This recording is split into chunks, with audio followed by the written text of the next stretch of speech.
Cəhənnəm ayrı. Son sözündür. Yox. Nədir bəs? 5-6 baht taksimi Tərbiyəsiz.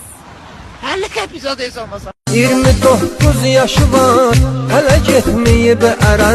Keçir 30 yaşına, kül bunun qız başına. Qalıbdı öz başına, kül bunun qız başına.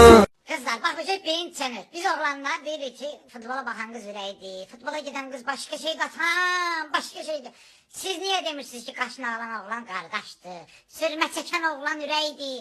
Ağaçlar. Mən özümə ay deyim, səni günəşə tay deyim.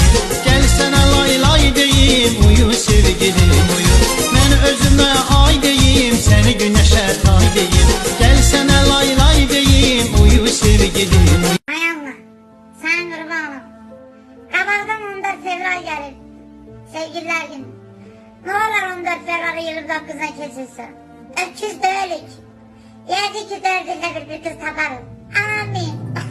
Yolda kədərli musiqi.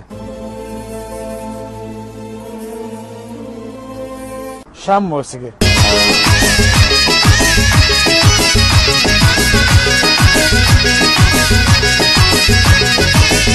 Modern kızlara seslenirəm. Atam her gün tort yiyirsən, her gün keks yiyirsən. Bir dəfə də toyuğun budun belə gəmirdiğin yerdə şəkillər. Çörəyi toyuğun suyuna batırıp Allah'ınızı aparanda buradan parmağımla sudanıcı. Onun şəkli olmaz belə. Dur bir də baxım mən, dur bir də baxım qaməti rənaya doyunca. Canım can alan işvəli tən nazına qurban.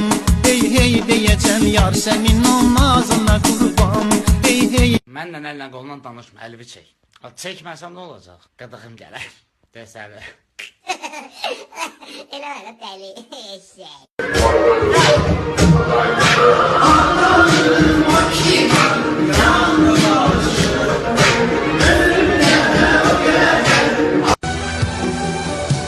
Ne olur onu unutmak kuvveti ver bana. Ne olur. Ne olur.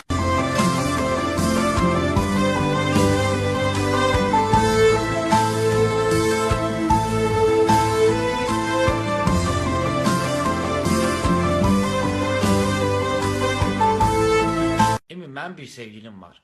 Mənim gözüm ondan başqa heç kimi görmür. Sənin də bir sevgilin var da, sən necə o qədər qıza baxa bilirsən, mənə çatmır. Amma qaqaş, sən bir dənə buna bax da. Sözüm yoxdur qaqaysan. Dəli, bala. Oğlanlar şəkil çəkəndə. Qızlar şəkil çəkəndə. İkimiz bir araya gelmemeliyiz.